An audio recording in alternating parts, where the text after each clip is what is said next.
Hello అండి. Welcome back to my channel. ఇవాల్టి వీడియోలో బజ్జీల పులుసు ఎలా చేసుకోవాలో చూద్దాం. ఎప్పుడూ చేసుకునే రకరకాల కూరగాయలే కాకుండా ఇలా ఇంట్లో ఉండే వాటితోనే రుచికరంగా పాతకాలం నాటి బజ్జీల పులుసుని ఎవరైనా సింపుల్ ప్రాసెస్లో ఈజీగా చేసేయొచ్చు. ఈ బజ్జీల పులుసు రైస్లోకి, చపాతీలోకి ఇంకా పూరీలోకి బెస్ట్ కాంబినేషన్. చాలా సింపుల్ ప్రాసెస్లో వంట రాని వారు కూడా ఈజీగా చేసేయొచ్చు. మరి ఈ బజ్జీల పులుసు ఎలా చేసుకోవాలో చూసేద్దాం. ముందుగా ఒక గిన్నెలోకి శనగపిండిని తీసుకోండి. నేను 2 కప్పుల శనగపిండిని తీసుకున్నాను. శనగపిండిని తీసుకున్న తర్వాత అందులోకి టేస్ట్కి తగినంతగా సాల్ట్ ఇంకా కారంని వేసుకోండి. నేను 2 కప్పుల శనగపిండికి 1 టేబుల్ స్పూన్ కారం ఇంకా 1 టేబుల్ స్పూన్ సాల్ట్ని వేసుకున్నాను. వేసుకున్న తర్వాత పిండిని కలుపుకోండి. అందులోకే ఒక ఉల్లిగడ్డని చిన్న ముక్కలుగా కట్ చేసుకొని అవి కూడా ఈ పిండిలో వేసుకోండి. బజ్జీలలో ఉల్లిగడ్డలు వేసుకుంటే బజ్జీలు చాలా టేస్టీగా ఉంటాయి. ఇలా వేసుకొని పిండిని కలుపుకోండి. తర్వాత పిండిలోకి కొన్నిగా వాటర్ని యాడ్ చేసుకుంటూ పిండిని మెత్తగా కలుపుకోండి. వాటర్ ఒకేసారి ఎక్కువగా పోసుకోకుండా కొన్నిగా పోసుకుంటూ మరీ పిండిని లూజ్ కన్సిస్టెన్సీ కాకుండా కొంచెం గట్టిగా ఉండేలాగా కలుపుకోండి. పిండిని కలుపుకున్న తర్వాత ఈ పిండితోని బజ్జీలని వేసుకుంటాము ఆయిల్లో.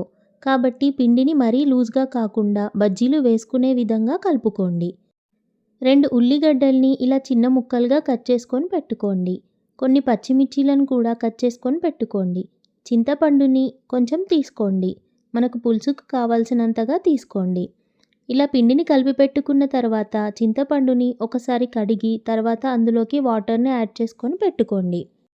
ఇప్పుడు కలిపి పెట్టుకున్న పిండితోని బజ్జీలు వేసుకుందాం. దానికోసం ఒక కడాయి పెట్టుకొని స్టవ్ ఆన్ చేసుకొని డీప్ ఫ్రైకి సరిపడా ఆయిల్ని తీసుకోండి. కొంచెం పిండిని ఆయిల్లో వేసి చూడండి. ఆయిల్ వేడైందంటే ఇప్పుడు బజ్జీలని వేసుకోండి. బజ్జీలను కూడా మీకు నచ్చిన సైజులో వేసుకోవచ్చు.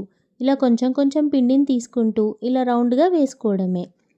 ఇలా మనం కలిపి పెట్టుకున్న పిండిని మొత్తం ఇలా బజ్జీలుగా వేసుకోండి. మనం బజ్జీలు వేసుకునేటప్పుడు సైజు మీడియంగా వేసుకున్నా కూడా డీప్ ఫ్రై అయిన తర్వాత కొంచెం సైజు పెద్దగా అవుతాయి. అందుకని కొంచెం మీడియం సైజులో బజ్జీలని వేసుకోండి. మరీ పెద్దగా వేసుకోకండి. ఇలా మొత్తం పిండిని వేసుకున్న తర్వాత ఫ్లేమ్ని హై ఫ్లేమ్లోకి చేసుకోండి. వెంటనే కాకుండా 1 నిమిషం తర్వాత ఇలా కలుపుకోండి. మనం లో ఫ్లేమ్లో బజ్జీలని ఫ్రై చేసుకున్నామంటే బజ్జీలు ఆయిల్ని ఎక్కువగా పీల్చుకుంటాయి. అందుకనే మీడియం టు హై ఫ్లేమ్లోనే బజ్జీలని ఫ్రై చేసుకోండి. మనం బజ్జీలు వేసుకునేటప్పుడు మనం తీసుకున్న ఆయిల్లో ఎంతైతే సరిపోతాయో అన్ని బజ్జీలనే వేసుకోండి. అంతకంటే ఎక్కువగా వేసుకోకండి. మళ్ళీ బజ్జీ లోపల పిండి ఉడకకుండా అలాగే ఉండిపోతాయి. బజ్జీలు ఫ్రై అయ్యేంత వరకు ఇలా స్పూన్తోని 2 వైపులా బజ్జీలను టర్న్ చేసుకుంటూ బాగా ఫ్రై చేసుకోండి. బజ్జీలు గోల్డెన్ బ్రౌన్ కలర్ వచ్చేంత వరకు లోపల పిండి ఉడికేంత వరకు ఇలా బజ్జీలని హై ఫ్లేమ్లో ఫ్రై చేసుకోండి. ఇలా బజ్జీలన్నీ బాగా ఫ్రై అయిన తర్వాత స్టవ్ ఆఫ్ చేసుకొని బజ్జీలన్నిటినీ ఇంకో ప్లేట్లోకి సర్వ్ చేసుకోండి. ఇలా మొత్తం పిండితో బజ్జీలను చేసి పెట్టుకోండి. చూసారు కదా ఆయిల్ అస్సలు పీల్చుకోకుండా బజ్జీలు ఎంత బాగా ఫ్రై అయ్యాయో. ఇలా బజ్జీలు చేసుకున్న తర్వాత ఇప్పుడు పులుసుని చేసుకుందాము. ఒక కడాయి పెట్టుకొని స్టవ్ ఆన్ చేసుకొని 2 టేబుల్ స్పూన్స్ ఆయిల్ని వేసుకోండి. ఆయిల్ వేడైన తర్వాత ఫ్లేమ్ని లో ఫ్లేమ్లో పెట్టుకొని 2 లవంగాలు, ఒక దాల్చిన చెక్క, 1 టేబుల్ స్పూన్ షాజీరా వేసుకొని కట్ చేసి పెట్టుకున్న 2 ఉల్లిగడ్డ ముక్కల్ని, 4-5 పచ్చిమిర్చీలని ఇందులో వేసుకొని హై ఫ్లేమ్లో బాగా ఫ్రై చేసుకోండి. ఉల్లిగడ్డలు పచ్చివాసన పోయేంత వరకు హై ఫ్లేమ్లో ఫ్రై చేసుకున్న తర్వాత 1 టేబుల్ స్పూన్ అల్లం వెల్లుల్లి పేస్ట్ని వేసుకొని మళ్ళీ బాగా కలుపుకోండి. ఇలా కలుపుకున్న తర్వాత 1 టేబుల్ స్పూన్ ధనియాల పొడిని వేసుకోండి. చిటికెడు మెంతుల పొడిని వేసుకోండి. 1/2 టీ స్పూన్ పసుపుని కూడా వేసుకోండి. ఇలా అన్నీ వేసుకున్న తర్వాత మళ్ళీ బాగా మిక్స్ చేసుకోండి. ఇప్పుడు ఫ్లేమ్ని మీడియం ఫ్లేమ్లో పెట్టుకొని ముందుగా మనం డీప్ ఫ్రై చేసుకున్న అన్ని బజ్జీలని ఇందులో వేసుకోండి. ఇప్పుడు బజ్జీలని మీడియం ఫ్లేమ్లో బాగా గోలేంత వరకు ఫ్రై చేసుకోండి. ఇలా 2-3 నిమిషాలు మీడియం ఫ్లేమ్లో గోలిన తర్వాత ఫ్లేమ్ని లో ఫ్లేమ్లోకి చేసుకొని సాల్ట్ ఇంకా కారంని వేసుకోండి. నేను 2 టేబుల్ స్పూన్ కారం, 2 టేబుల్ స్పూన్స్ సాల్ట్ని వేసుకున్నా. మీరు మీ టేస్ట్కి తగినంతగా వేసుకోండి. మనం ముందు బజ్జీలకి పిండి కలుపుకున్నప్పుడు అందులో కూడా కారం ఇంకా ఉప్పుని వేసుకున్నాము.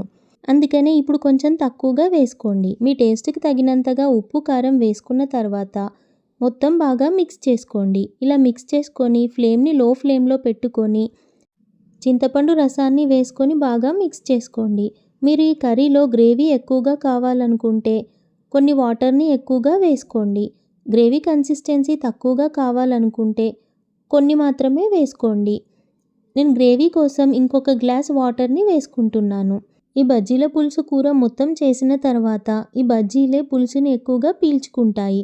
అప్పుడు కర్రీ మొత్తం చిక్కగా అవుతుంది, పులుసు లేకుండా అయిపోతుంది. అందుకనే మనం ఈ కూర వండుకునేటప్పుడు మనం కావాలి అనుకుంటున్న పులుసు కంటే ఎక్కువగా వాటర్ని తీసుకోవాలి. అప్పుడు బజ్జీలు పీల్చుకున్నా కూడా మనకి కొంచెం గ్రేవీ అనేది ఉంటుంది. ఇలా వాటర్ వేసుకున్న తర్వాత కర్రీని బాగా కలుపుకొని ఫ్లేమ్ని లో ఫ్లేమ్లోనే పెట్టుకొని 1/2 టీ స్పూన్ హోమ్మేడ్ గరం మసాలాని వేసుకోండి. 1 టేబుల్ స్పూన్ చక్కెరని కూడా వేసుకోండి. ఇలా వేసుకున్న తర్వాత కర్రీని బాగా మిక్స్ చేసుకోండి. తర్వాత కరివేపాకుని కూడా వేసుకొని మళ్ళీ ఒకసారి కలుపుకొని మూత పెట్టేసి మీడియం ఫ్లేమ్లో కర్రీని బాగా ఉడకనివ్వండి. ఇలా 2-3 నిమిషాలు మీడియం ఫ్లేమ్లో కర్రీ ఉడికిన తర్వాత మళ్ళీ మూత తీసేసి కర్రీని లో ఫ్లేమ్లో చేసుకొని బాగా మిక్స్ చేసుకోండి. ఇలా కర్రీ బాగా ఉడికేదాకా మూత పెట్టుకుంటూ కర్రీని ఉడికించుకోండి. మీడియం ఫ్లేమ్లో ఉడికించుకోండి. ఇలా కర్రీ బాగా ఉడికిన తర్వాత ఆయిల్ అనేది పైకి బాగా తేలిన తర్వాత కర్రీని మళ్ళీ ఒకసారి మిక్స్ చేసుకొని కొంచెం కర్రీని టేస్ట్ చేసి చూడండి.